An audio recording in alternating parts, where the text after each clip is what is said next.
Hello, কি আমার মেয়ে সন্তান জন্মগ্রহণ করেছে? না, এটা আমি কি শুনলাম? এটা আমি কি শুনলাম? না! কিরে বন্ধু, কি হয়েছে? পাগলের মতন করছিস কেন? আরে আমার মেয়ে সন্তান জন্মগ্রহণ করেছে। আলহামদুলিল্লাহ, এটা তো খুশির সংবাদ, কিন্তু তুই এমন কেন করছিস? কিসের খুশি সংবাদ?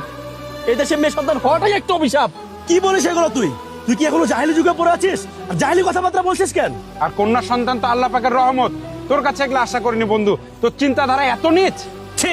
আচ্ছা, তোদের কি বলা শেষ হয়েছে? যে দেশে আমার মেয়ে জন্মগ্রহণ করেছে, তোরা কি পারবি আমার মেয়ের 100% নিরাপদের ব্যবস্থা করতে? যে দেশে শিশু থেকে শুরু করে বৃদ্ধা পর্যন্ত সবাই ধর্ষণের শিকার হয়, এদেশে কোন জায়গাটা নিরাপদ? শিক্ষা প্রতিষ্ঠান, যানবাহন, অফিস, রাস্তাঘাট এবং পাশের বাড়ির প্রতিবেশী পর্যন্ত নিরাপদ না। এসব নিয়ে তুই এত ভাবছিস কেন? দেশে আইন আছে, বিচার ব্যবস্থা আছে, তারা তাদের বিচার করবে। বন্ধু, তুই কোন বিচার ব্যবস্থার কথা বললি? তোদের কি মনে নাই তনু আসিয়ার কথা?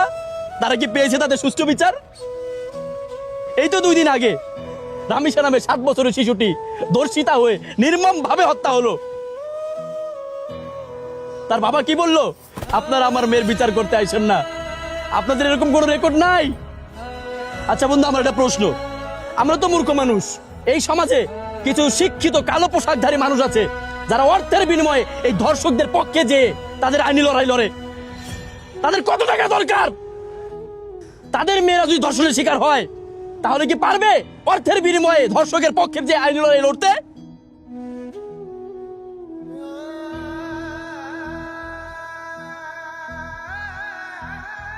আমরা আমাদের দেশকে ভালোবাসি, আমাদের দেশের আইনের প্রতি আমরা শ্রদ্ধাশীল।